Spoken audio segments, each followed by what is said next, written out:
It's good to see you again.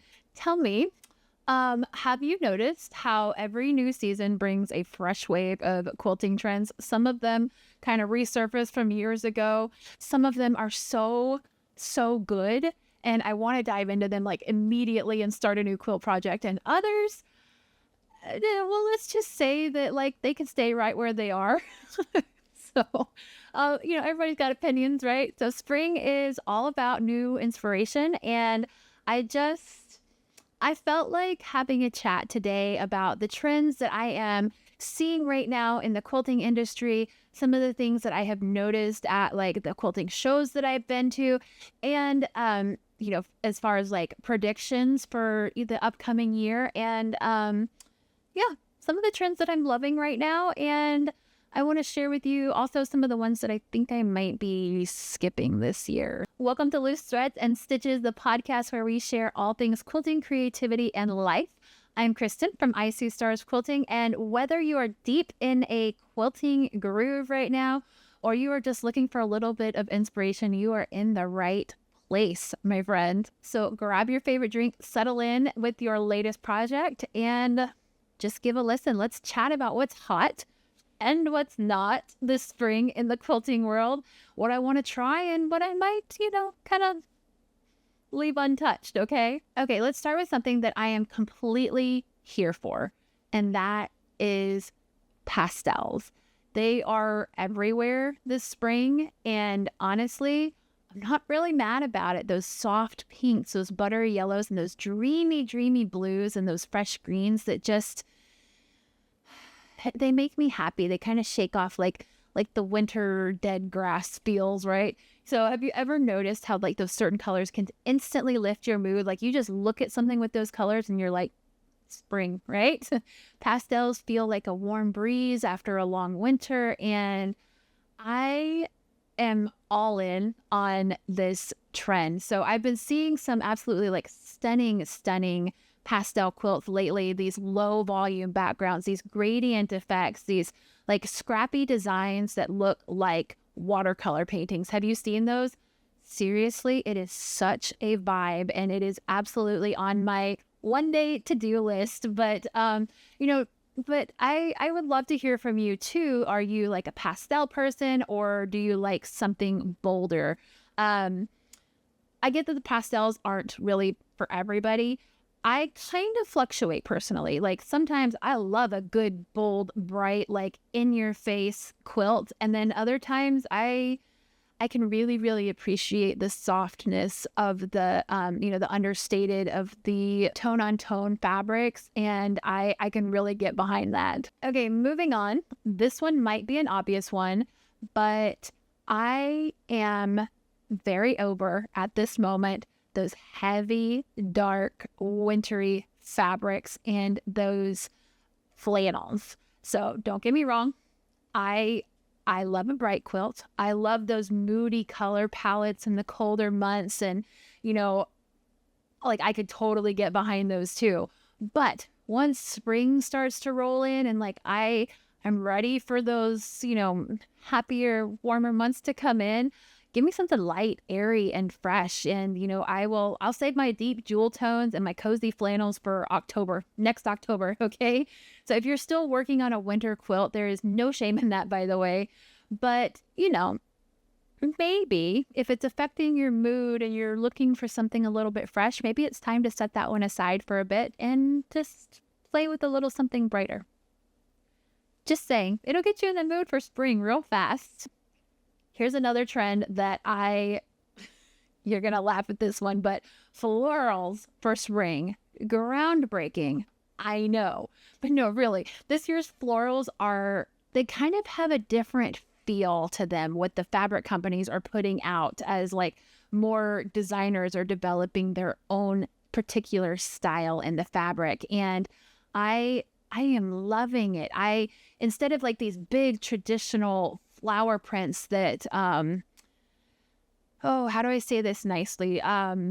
Look like they would go on my mom's couch in like the 80s and 90s. I'm seeing these more modern abstract florals that are like hand-drawn botanical designs, and they feel super fresh and, if you think about like subtle artistic watercolor florals or like those tiny intricate sprigs of greenery, it's less, like I said, grandma's couch and more modern, tasteful garden party. And this is a trend that I am totally here for. Like, I could absolutely get behind a beautiful floral quilt. And when you pair the florals with the geometric prints, absolute perfection.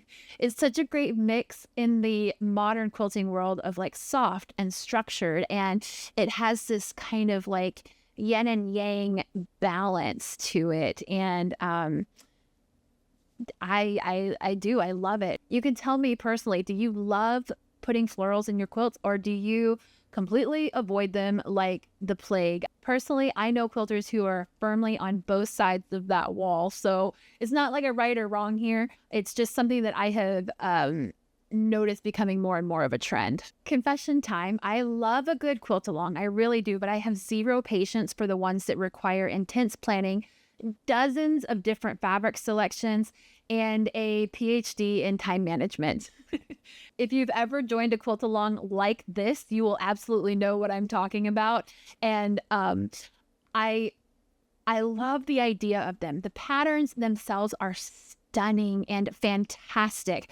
But I know myself well enough to know that if I join them, I will immediately fall behind and then I will feel like a failure. So this spring, I'm going to be skipping joining any quilt alongs that feel like major study time homework to me. So I want to sew something fun and achievable and stress-free, please. So if you're in a quilt along that you love right now, this is a good opportunity to share about it, because I want to know which ones you're doing and which ones you think are worth the time commitment as well as the financial commitment to finish.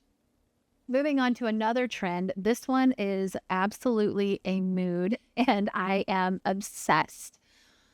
Slow stitching, hand quilting, and embroidery. It is making a huge comeback in the modern quilting world. Now, I've seen it build over many years. So if you're thinking like, I'm just now noticing this, you're wrong. I've seen it build over many, many years in the industry. And it's more about that hands-on relationship with your projects, and I am 1,000% here for it. There's something so soothing about putting in a few hand stitches at the end of the day, even if you're just like outlining a quilt block or you're adding some decorative stitching, which I really, really am loving right now to add those decorative stitching.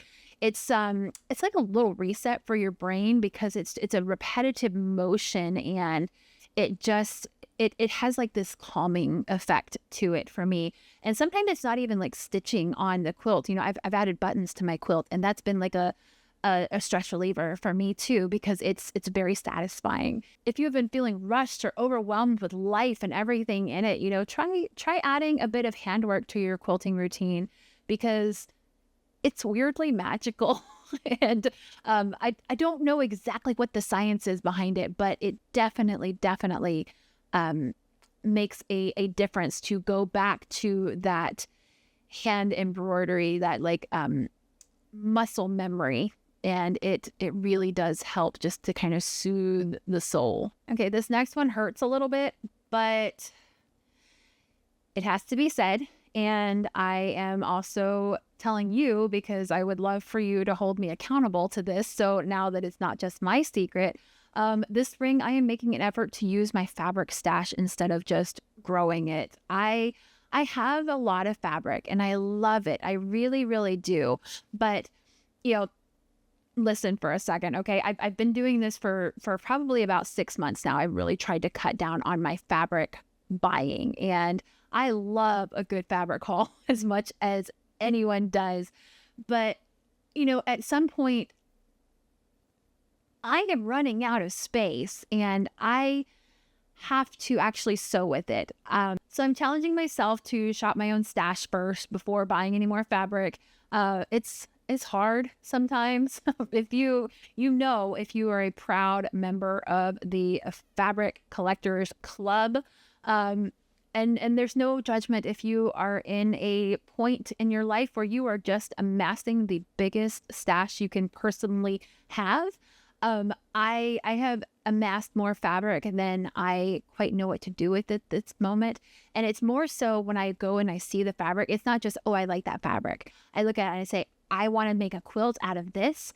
And then at that moment, I will actually go and buy all of the other fabrics to go with that quilt, even though I don't have a pattern yet. I find a lot of joy in putting together the quilt palettes and like my color theory knowledge and stuff from my art degree days and all of that really come into play. And it is a joy for me to do that. And it's a hard realization that I like to pick out the fabric sometimes more than I like to sew the fabric sometimes. I don't know if that's okay for a quilter to admit, but I just did. So that is one thing that I'm really going to try and continue with, is shopping my own stash first and working on the projects that I already kind of sort of have in plan. So one more thing that I want to discuss with you today is I get a lot of questions in my email inboxes from other quilters, and I thought it would be a good idea to kind of come on here and just bring those questions over here, because this question is probably something that you are thinking of as well. So I brought a fun one today, and that was, how do I make my quilts feel fresh for spring without buying new fabric? So I love this question because it's absolutely like on board where I am right now. And, who doesn't want to use what they already have in their stash and get to sewing like immediately, right? So here's my advice for that. You can try pulling out some lighter pastel shades from your existing stash and mix them with neutrals, those tone on tone fabrics that are really, really popular right now. And I've seen so much more of them show up in the quilting stores. They're really, really good to mix in with other fabrics, and it kind of like makes the yardage in your quilt go further, okay? So mixing those lighter pastel shades into neutrals is a really good way to pull from your stash. And you can also look at your scraps. You might have hidden some spring magic that is waiting to be used in your scrap stash. Even if you have just like little bits of it, you can pair those modern prints with those solids to make them feel really fresh and updated. And another thing that you could try doing is just picking out a spring pattern. Look for a spring pattern that is scrap focused, more or less. Okay. Like I've seen several that are like, flower petals, or there's a lot of English paper piecing ones that are very easily flower petals, and that can work with scraps too. So just by picking something extremely spring themed, you already have a spring quilt, right? That's like, for example, when you're forcing a theme onto a quilt, like, have you seen when people make the Christmas quilts, but they use like hot pink and like purple and like yellow and all of these bold like neon colors that have nothing to do with traditional Christmas, but it's a Christmas quilt, right? Like that's kind of the vibe that I'm going for here, is you can make it be whatever you want because you are the artist and you are the maker of the quilt. But choosing those lighter colors is automatically going to make the quilt feel more lighter and feel like it belongs more in the spring season. And another question for you is, have you ever looked at your stash and thought, I have so much fabric, but somehow I don't have what I need. Nothing feels right. So yeah, I've been there. Sometimes all it takes is like a fresh perspective. So lay out your fabrics and mix in something unexpected and see what happens. So if you have some older fabrics that you feel are a little bit outdated, you can try fabric dye, or just like cutting it into very small pieces. I've done a challenge like that where we took the ugliest fabric that we could find and we traded with somebody else, and we had to make something with that fabric. So you could try doing that as well. It is an easy, affordable way to kind of use what you already have. You just have to be a little bit more creative about it. So that was a fun chat today. I love to follow the new trends that pop up in each season, and I hope this gave you some inspiration But now I really do want to hear from you. What quilting trends are you loving for this spring? And which ones are you skipping? Tell me down in the comments, because it's not just about what is hot right now in the moment and like a trend that is going to be outdated in a few months, right? It's like these types of trends and colors and the fabric and all of that. Like there is a lot of information that goes into finding out which color is going to be the color of the year. If you're curious, go look up the Pantone color for the current year. And then you can also go and look up the Kona cotton color of the year. They are different, okay?